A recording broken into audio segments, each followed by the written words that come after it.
मंच पर और मंच के नीचे भी विराजमान सभी परम श्रद्धेय संत मंडली को मेरा सश्रद्ध प्रणाम।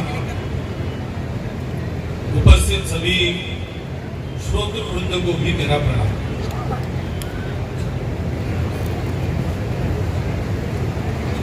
सत्य, अहिंसा, शांति और समता,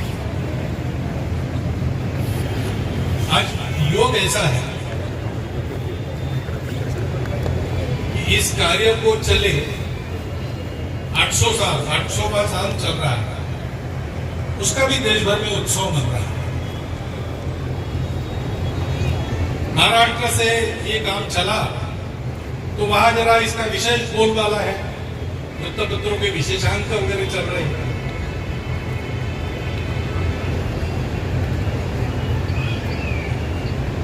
तो वो जो 800 साल से प्रयास चल रहा है, उसका 800वां वर्ष मनाने के जो सारे प्रयास हो रहे हैं, उन प्रयासों को स्वाभाविक है मेरा तो समर्थन नहीं, मेरा यानी एक व्यक्ति के नाते नहीं, संघ के स्वयंसेवकों का समर्थन रहता ही है ऐसे कामों को, क्योंकि उसमें समता है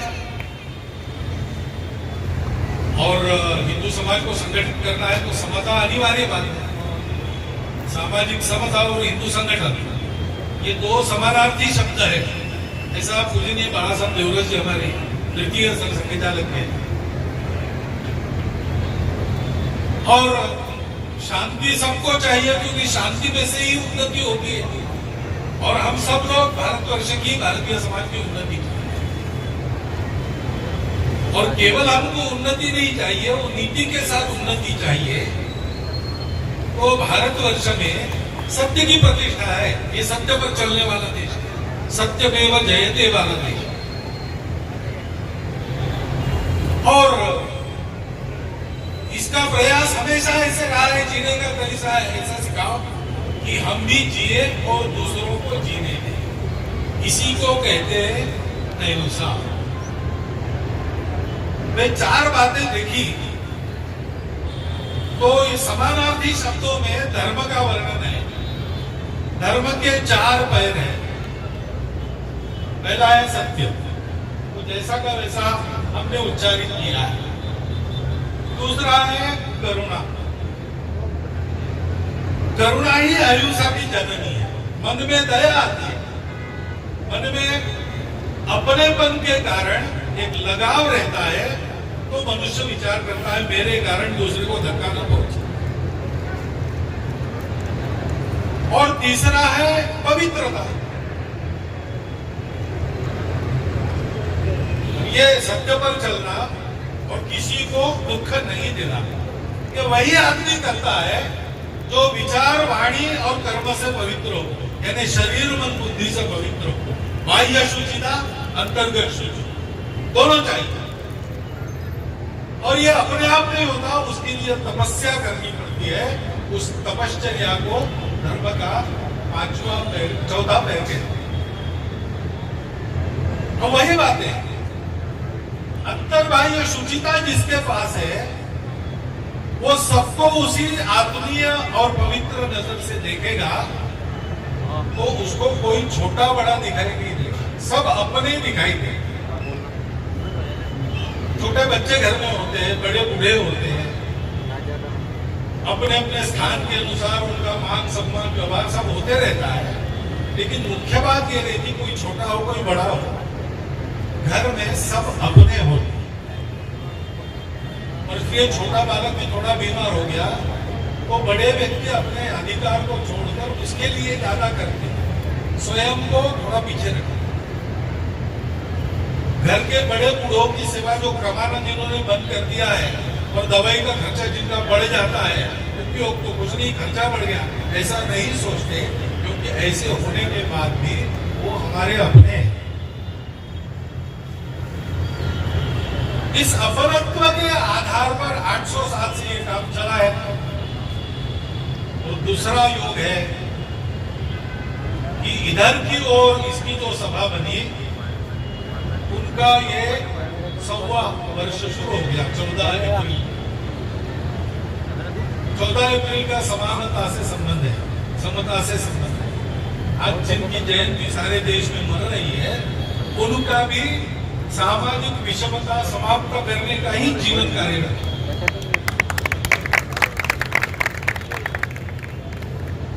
ये सारे योग एकत्र आए हैं और इस अवसर पर मैं आप लोगों में उपस्थित हूं, मुझे बहुत आनंद हो रहा है, क्योंकि पहली बार जब मैं अमरावती के पास भातखेड़ा में और अपने धर्म सम्मेलन में गया था, वो पहली बार ही था। संघ का कोई व्यक्ति सम्मेलन में आए, ये भी पहला ही था। तो वहां ऐसे कहा गया कि आज हिंदू समाज ने आखिर हमको अपना कहा। तो मुझे उसका आनंद भी हुआ और दुख भी हुआ कि 800 साल ये क्यों नहीं, पहली बार हमने किया तब हुआ। ये कारण, इसका कोई कारण नहीं था, सब अपने ही लोग हैं। चक्रधर स्वामी जी ने गीता के आधार पर ही धर्म ही बताया हो क्या है। भारत धर्म प्राण देश है, भारत का प्राण धर्म है। अगर हम धर्म छोड़ देते तो हम भारत के नहीं रहते। और धर्म यानी केवल कर्मकांड नहीं, वो 4 बातें: सत्य, करुणा, शुचिता, तपस्या। तो आपकी आज की शब्दावली में सत्य, अहिंसा, शांति, इसका आचरण होना चाहिए। इसका भाषण होते रहता है, सब लोग करते रहते हैं। जो चक्रधर स्वामी के कार्य में नहीं है वो भी वही करते हैं। यूनो के अध्यक्ष भी वो हिंदू भी नहीं है, वो यही कहते हैं, क्योंकि इसका विरोध कोई भी मनुष्य कर नहीं सकता। ये मनुष्यता के विरुद्ध है, इसका विरोध करना, और ये जीवन का सत्य है। लेकिन मुख से उसकी भलावनी करना बात अलग है, इसका आचरण होना चाहिए। और समाज में सतत धर्माचरण चले, इसलिए अपने स्वार्थ को छोड़कर जीवन के सत्य में सतत संबद्ध रहकर समाज में विचरण करते हुए अलग जगाने वाली मंडली संतों की मंडली रहती है। और वो मंदिर खड़े करते हैं, इसे केंद्र बनाते हैं, जहां से इस संदेश का बौद्धिक और व्यावहारिक भाग सारे समाज में प्रचलित हो जाए।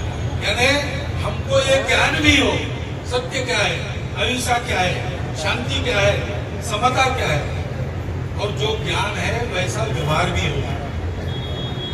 तो केवल ज्ञान का उपयोग नहीं, पोथी बड़ी बड़ी जगह हुआ पंडित भयानक हो, इस सब पोथियों का सार है अपना प्रेम, ढाई आकर प्रेम का पढ़े सो पंडित। तो मंदिरों का यह महत्व है।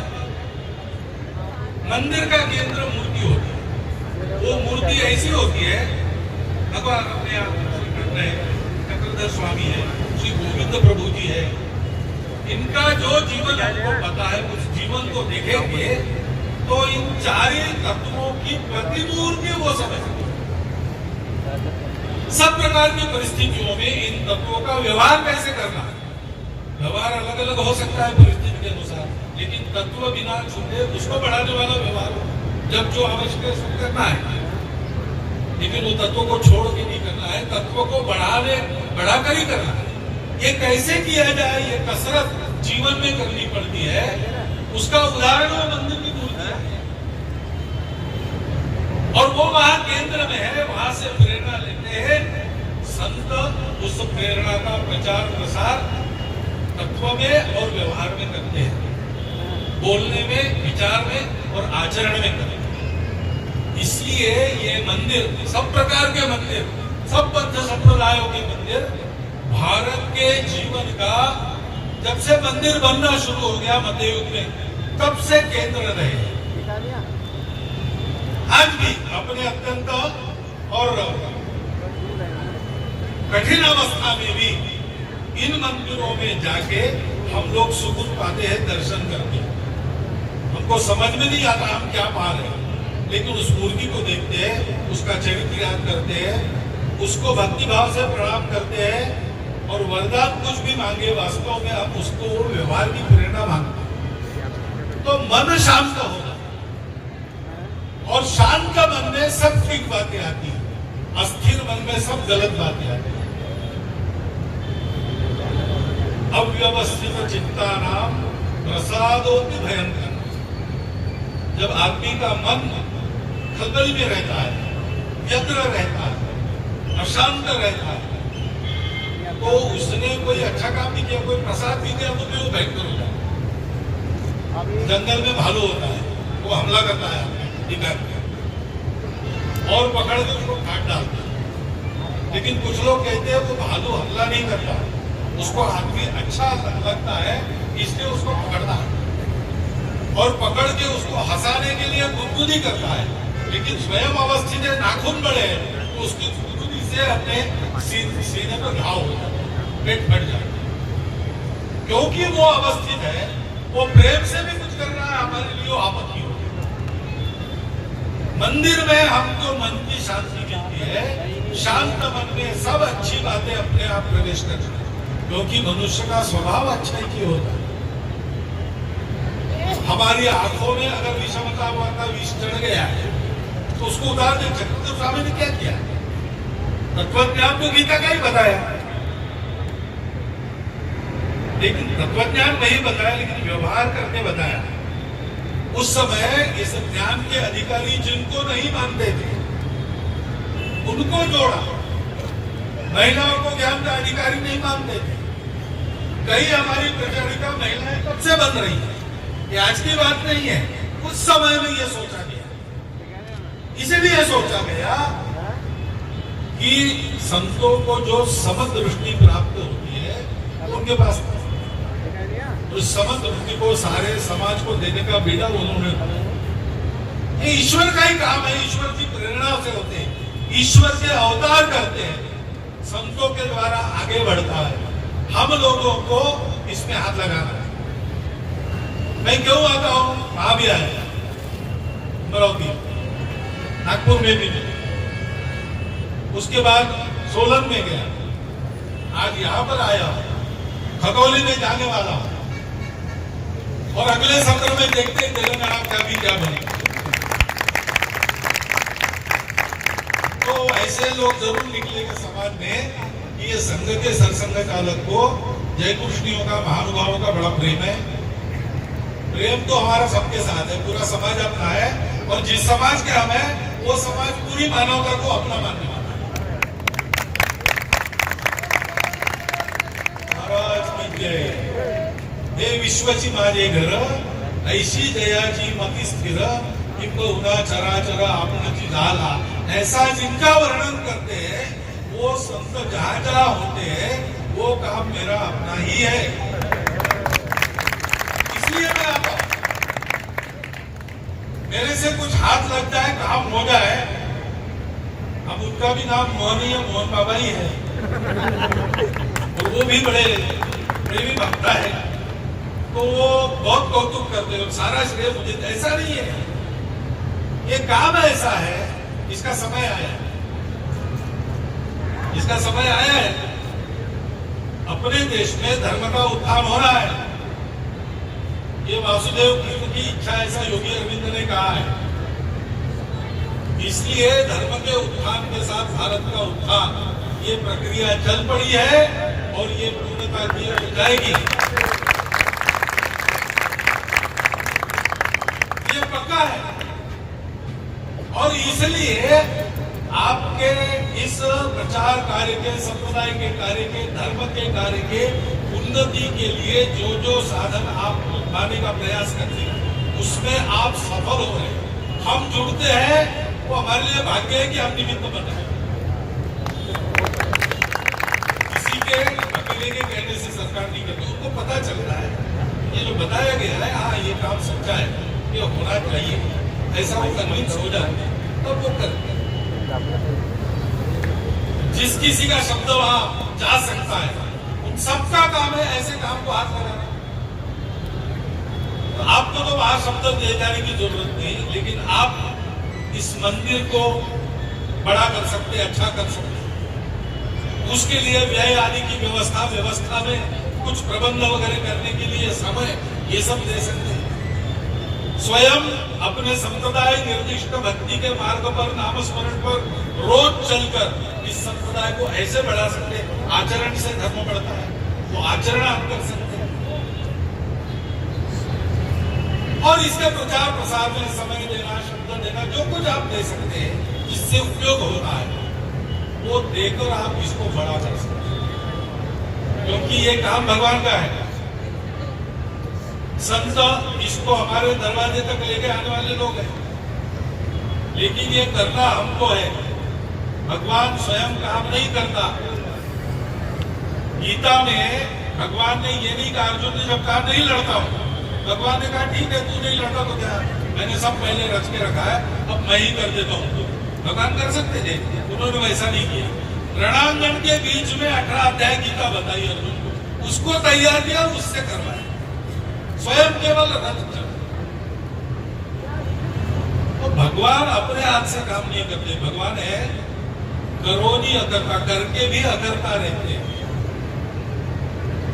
गुरु नानक देव जी ने कहा बाबर के आक्रमण का वर्णन करते समय कि कुछ अहंकार हो गया यहाँ के समाज को, तो सबक सिखाना था। तो क्या किया, आप ये दोष न लेवे करता जमकर मुगल चढ़ा। तो सबक सिखाने के लिए स्वयं पर दोष भगवान लेते नहीं, तो मुगलों को निमित्त बनाया याद हवाई। भगवान की पद्धति ऐसी है, अच्छा करना हो, बुरा करना हो, कुछ भी बुरा तो होता नहीं। सृष्टि आगे ले जाने के लिए जो कुछ करना हो वो स्वयं करके नहीं करवाते हैं। तो भगवान के कार्य का करने वाला बनना, नौकर बनना, उसका जो बताया जाता है करने वाला, ये सौभाग्य मनुष्य को मिला है और किसी प्राणी को नहीं मिला। उसके लिए उसके दिमाग में बुद्धि रखनी है, चिंतन रखना है, उसका उपयोग करके इस कार्य को बढ़ाने वाली सब बातें हम अपने अपने सामर्थ्य शक्ति के अनुसार पवित्र मन से, पवित्र वाणी से सबके प्रति समदृष्टि रखकर करते चले। इसलिए आज इस समारोह का आयोजन हुआ, ऐसा मैं मानता हूँ, और इसलिए इस प्रयोजन को आपके सामने रखता हूँ। इस रखने में मेरी छोटी बुद्धि के कारण कुछ गमनिक हो गया होगा, तो यहाँ उपस्थित सभी अधिकारी वर्ग की क्षमा याचना करता हूँ, और मेरा आपने सुन लिया इसलिए आपको धन्यवाद देता हुआ मेरे विचार पूर्ण करता हूँ।